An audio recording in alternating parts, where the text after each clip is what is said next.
So what day is it today? Anybody? Wednesday. And it's Wednesday, which means it's Whopper Wednesday Day. I mean, this is it. This is the day. I'm extremely thrilled to be here with Pat. We're going to have a fireside chat. We're going to cover a lot of things, right, Pat? A lot of things. It is an exhaustive list. Exhausted, very hard. We're going to start with a little bit more on Pat's background, like a little bit of depth, like who he is and what he loves doing. We're going to then go into the brand, talk about specifically the BK brand, some of the great things that they've been doing, some of the challenges. We're going to swift into menu innovation, right? Do you like that? Menu innovation. Talk about their brand strategy, platforms which work, which don't, and then future. What's happening in the future for Burger King? All in 30 minutes. Easy. Easy, right? So but before we do this, I always love doing these rapid fire questions. Let's warm up, yeah? Just a little bit of warm here. Let's get to know this. And clearly you've not seen these questions, right? Yeah, I'm not sure I'm going to love them.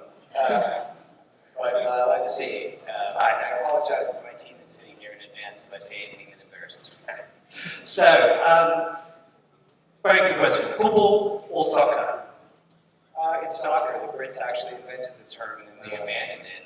There's a reason why Australia and America both call it the same thing, and this is where they got it from the same place. So, Brits actually...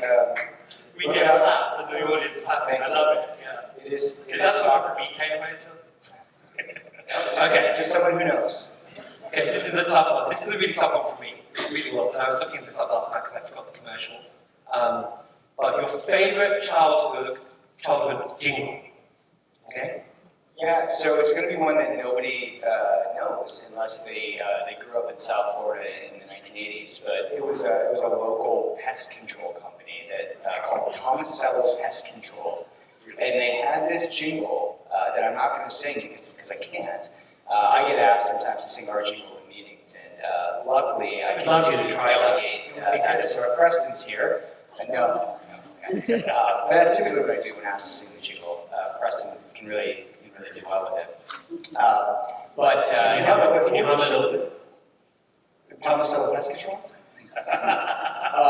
But it just actually showed me like that great creative can come from anywhere, like local access cable, and every kid in town, and like when they became adults, or like when their parents were hiring pest control, it's like, yeah, I hired Tomasello. So it showed me really the power of the mnemonics, and it's something that stuck with me throughout my marketing career. Love it. And we are going to expand upon that because you've done a few of these on the brand side. Next question. I'm going to go with favorite BK menu. Like, what do you love on the menu? What is your go-to? So everybody who knows me knows this. Well before I joined the brand, is the Italian chicken sandwich. So it's an LTO we bring back. Amazing sandwich. And that's always something that I'll walk down to the kitchen and have maybe one now, which is incredible. If not, the Whopper is the best burger out there objectively. We test it all the time. It's an incredible Whopper. So Whopper Jr., the Italian chicken sandwich is not good. Love it. So it could come back as well. We might be working on it. Love it. So from a macro perspective, I mean, Burger King is an iconic brand, right? I mean, we all know Burger King. We probably all had a Whopper. Everyone had a Whopper. Who loves a Whopper? Put your hands up. Show hands. Right? The best.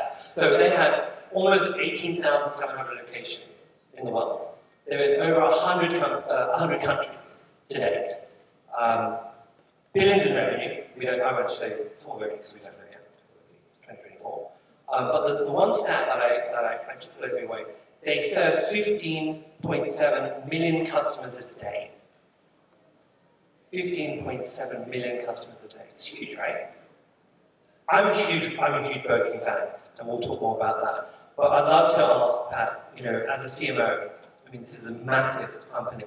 What are your core responsibilities? What do you own? What do you do there? What is your big thing? Yeah, so we've got pretty much everything that touches the consumer under our team. So I have a comms lead who looks after all the communications, from social to TV to everything you see in the comms world. We have a calendar and category team, so they look after our verticals, our segments, and they also look at building the calendar, which is so important in our space. So they build the calendar, a field marketing team. So distilling the marketing plans down to our field organization, to our franchisees and our 7,000 restaurants in the US. And then loyalty and CRM is part of my team as well. So loyalty and CRM is just such an emerging part of our business, and we do a great job at it, but where the team's going to take it is just incredible. And when you look at the future of marketing, just how important that one-to-one connection is, and the guests that come and interact with us every day, it's just so important. And so we've moved that from the digital team over to the marketing team because it's just the future of our guest interactions.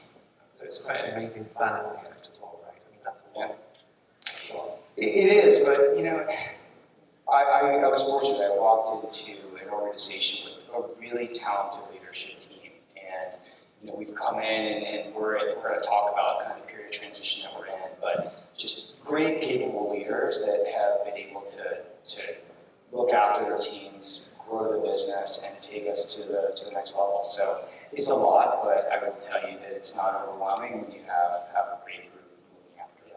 No, definitely. And I think when it comes to the idea as well, like the whole idea, you've got to love what you do, right, and have a passion for it. Yeah. When I was asked to do this session, I'm very excited because I do love both. I know it's a client of mine, right, let's be honest and transparent, but I love the work. I mean, that was my big thing. And I went online. I was brought up in London, and I half my life out there. But I went online and I said, where did I have my first Whopper? And I remember where it was. It was Piccadilly Circus, right, in the 90s. That's really aging me right now. And if I can ask Laura, there it is. It was right there. That's my Whopper right there. Right there, Burger King. Like 12 at night, all the time. That's the first place I had a Whopper. Isn't that crazy? Amazing. And I have the McDonald's on top. I still think we still have one in Piccadilly today, and I was out. I went to one in Putney a couple months ago. Burger King's a great brand. Consistently, I mean, I remember my first one was like the onions, just everything, flame grill, it just came together. Yeah, it's artistic to Whopper, and the big differentiator is, you know, the way we flame grill, but also the produce and how it all comes together. And the way we build it is so intentional. Our founders want you to have the exact same experience in every bite. So the amount of pickles, the way the ketchup is applied, the order in which it's built, like it's a science, and it's also a bit of an art. And so there's a reason why it tastes great. And we look at our competition, like you ask them why they like our competitors' best burger, and they say it's because of the sauce, right? Right. Thousand Island dressing. And I'm a barbecue nerd, and so I spend 12 hours making brisket, and like there's something to craft, right? Like I think we put a lot of craft in the freshness of the ingredients that Burger King does that I think helps sets us apart and differentiates us from everybody else in the business. That's brilliant. I did my brisket in 3 hours, it was really bad. So it takes time. It is enough. So on that note, just let's talk about passion about this from a childhood perspective. I mean, you're with this amazing brand. You know, when did you have your first Burger King? Yeah, my first Burger King, I mean, it was probably, I would say the age of six or seven. I grew up in a town in South Florida, so not far from where our headquarters are. It's about an hour up the road. And we didn't have fast food, but the next town over did. And they had McDonald's and they had Burger King. And this was before combo meals, so I'm really old. But you would go and you order everything a la carte. And I liked McDonald's, right? Because they did such an amazing job marketing the children, which you can't do anymore. But my brother, who was 2 years older, was like, you know, hey, Burger King's got better burgers. We have to go to Burger King. And so we get Burger King for burgers and then fries at McDonald's, right? At that point in time. And one day my mom didn't have enough time to stop at both. And she's like, we got to pick one or the other, and it was like a coin toss or arm wrestling, I don't know. I lost. And we went to Burger King. And while I was there, begrudgingly, there was a sweepstakes for He-Man. You could win the entire He-Man armada if you won this drawing. And got a call at school the next day. Got called to class that I won the drawing, and I had every He-Man. And like I never went back to McDonald's again. So that's kind of where I fell in love with the brand. And then my town finally allowed fast food, and the first restaurant was Burger King. So it was a big part of kind of coming out of high school and that. So it's kind of been in your fabric, in your DNA, right? It's not something you really associate. Absolutely, absolutely. Great childhood memories. My mom would go through once a week. She loved the Italian, or the original chicken sandwich that was still on me today, and now they're over there again. She gets one every week and takes a picture. Right. Fantastic. I remember that. I mean, we have a side story. I mean, I always like whenever we're doing presentations of Burger King, we get reviews, looking at photos. That day I'm ordering Burger King. That's it. It's done. So a few things. Just to take a step back from your career. I mean, you spent an amazing 14 years in Mexico. Yeah. You touched two of my most favorite brands in the world: Mountain Dew. Who loves Mountain Dew? Funyuns, the combination, right? Throughout college, that was my all-nighters. Like that was, I don't know what it is, but it just the magic happened there, right? Yeah, you know, the thing that I learned working at PepsiCo, and the way that I would actually, I led recruiting for Frito-Lay and then for beverages during my time there. And what's amazing about those products is nobody has to eat them, right? And like we would talk about sell moments of joy, right? It was emotional. And I would say, hey, like you can go interview with these other great CPG, iconic CPG companies that sell paper towels or soap, and usually before you use them, there's kind of that goes through your head, it's like, oh crap, I have to use this, right? And ours is the opposite. It's like I want to add something special to my day, or my day's going crappy, and I want something to help change that, and that's what we serve. And so Funyuns are part of it, and that's why they're so connected. I'm sure you have no idea what type of paper towels you used back in college, but you demo remember using Funyuns. Definitely Funyuns. But that's a big shift, right? From FMCG, MPG to QSR, right? What can you share with the audience? I mean, that's a big sort of change, or what things can you share with the audience about that transition? Yeah, so FMCG is a misnomer in that it's nowhere near the speed of what we do in QSR. And being in such a competitive environment, and being in an environment where you have millions of people coming into restaurants and making decisions every single day on where they're going to eat, being top of mind, being relevant, appealing to consumers that you're trying to bring to restaurants is so important. So the amount of creative that we do, the amount of innovation that we do, just dwarfs what we were doing there. And the thing that we have to do is execute excellence, because we have so many more competitors, right? Frito-Lay didn't have competition. If you wanted chips, you pretty much ate Frito-Lay, right? Physical availability, mental availability, 65 share nationally, bigger in a lot of places. And then you have beverages, which you bought Coke, right? And formidable competitor. You didn't have an offset for Mountain Dew. Between Coke and Pepsi, there are some similarities, but you're fighting against one. We are fighting against an army of well-funded competitors. So we need to do fast work, we need to stay relevant, but it's got to be brilliant work. It's got to be high quality in everything we do. So we hold ourselves to a really high standard, and you can't be late. You can't miss a window, so there's no room for error. So it's fun. Every day is fun, every day is different, and I thought CPG was great, and there's nothing like what we do. Right. I've heard a lot of, I mean, the footprint challenge, right, you're going after, and as CMOs in your space, the LTOs is really aggressive, right? It's really hard. Is that something that you'll see more? I mean, is it a key strategy for Burger King? Some folks are pulling out, doing less, right? Because they're like, because it's exhaustive, right? Yeah. They could do like 300 LTOs, Yeah. and that's almost like doing a new product, which is in a mini scope. It is. It's tough on the system, right? Because you look, these are restaurants, and there are restaurants that are operated by a handful of people. A lot of them are younger, in their first job, and whenever you introduce complexity to their day, it's tough. You open up room to disappoint guests. You also have a certain amount of space, and there's a whole, I mean, we have an amazing operations team to help us lay out and figure everything out, but they're disruptive. And so when you do them, they have to have a purpose. And when we talk about it as a team, is LTOs are not about the sales within the window. Like, it's important, but it's really around, okay, if we're going to do this, what are they coming back for next time? Because the number one reason people don't come back, assuming they have a good experience, which we're getting much better at our experience and focused on it, but assuming they have a good experience, they don't come back because there's nothing relevant to them on the menu. And so, and you think about it, it's very logical. Like, I don't eat a certain cuisine, so they're not in my considerations. Right.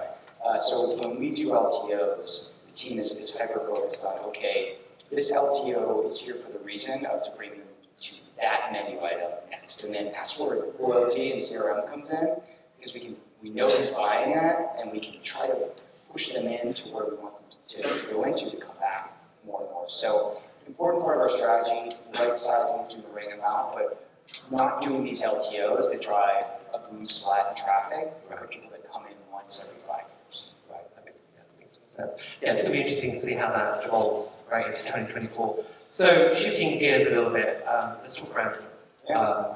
Some of the most iconic ads, are from Burger King, from my perspective, and they're really fun. I mean, it's also you push the limits, right? There was the moldy burger, and everyone saw that, right? Where they were just you were just watching it for 30 days, right? Because of all the great ingredients, there was no artificial ingredients, right?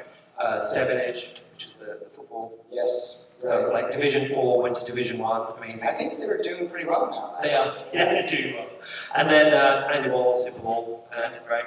Then we hit the pandemic, and there were some challenges, right? Coming back from that. Could you expand upon that? Yeah. So, as marketers, and I've had the good fortune of looking after a handful of big brands and brands that me and my team have come in on a chapter of their journey, right? And our chapters help kind of figure out what's going on and continue the great heritage, but put it on the next phase of its growth journey. And when we looked at where we were as a brand, the first thing we did was just peel back, okay, who are our consumers?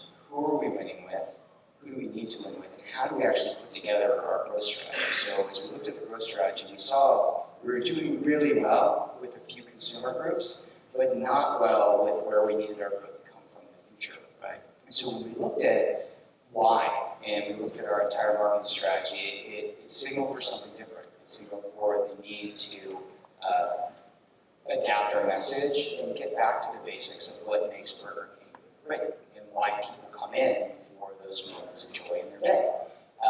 And what we found is the biggest things that differentiate us are flame grilling and have it your way, right? That's what it is, and we've been hammering it, and people know it. So this year, we're going to talk, and when we start talking about it, I think we're going to show up some creative. We've talked about flame grilling, but we used to talk about it as a benefit, right? It's not a benefit. The benefit is great taste. Flame grilling is a reason to believe why we have the best taste. And then have it your way. When Burger King first did it, like the idea of taking onions off your Whopper was just, to the fast food industry, which is so standardized, it was pretty great. Well, now you can do it at our competition. But where we pivoted to rule was around, hey, when you come to Burger King, you feel special. Like there's an emotional release. There's something about no matter how your day's going, you walk in, you get exactly how you want it, you get treated well, and you have an enjoyable experience, and hopefully you come back. So that's where we looked at our marketing strategy, and we'll continue to evolve. It's a brilliant tagline and a jingle. Can I call it a jingle? Is that the right word? It is a jingle. It's a jingle. So we've got the jingle back, okay? My son, you rule every time he's talking to me. I was on the plane with this guy talking about it. He's like, oh my God, I was at a party watching football. That's all we're screaming and shouting, right? You rule, have it your way. But the have it your way combination is, I found this out last night, I'll be honest with you. Who knows, how many combinations of the Whopper can you have? No Burger King folks. How many combinations? Does anyone know? Throw a number. Yes. 36. Good. Anyone else? Go a little higher. 300. Very good. Who's that? David, yeah, you're wrong. 200,000. 221, I can't remember the exact number. That was the number, yeah. 221, I can't remember, but we did a lot of math behind it of how we customize it. Half the guests customize the one.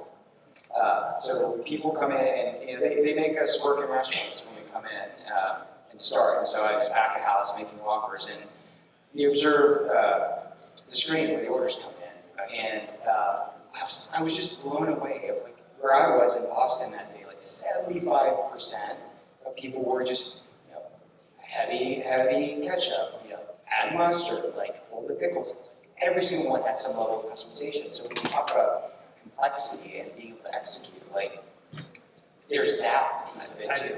So it's Fascinating. Honestly, I was in shock with those combinations. And it might go up if we're talking this time next year. I don't know. So I could spend hours with Pat, honestly, but I know that's something signaling me, but I'm going to ignore that for another 5 minutes or maybe. But I'd love to share, because it's exciting, the next piece of branding, right? Yeah. We talked about reclaiming the flame, for 2023, and a new theme. So maybe we show the video and then you can talk about it. Yeah, Does that sound good, everyone?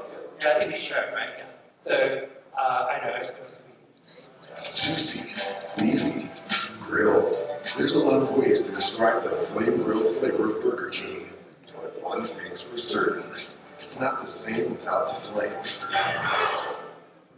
Yeah, so that's a piece of creative, and what we found with the jingle, right, is it broke through. I can't meet everybody, my team can't meet anybody to say that they work at Burger King. Oh my gosh, my kids sing it all the time, and so they know it, and what we started doing is we built upon that, right? So all of our creative for 16 months has the jingle, right? It's in the jingle format, and as we look and we measure everything that we do, we found that sometimes it was very tough to deliver more complicated messages in that jingle format.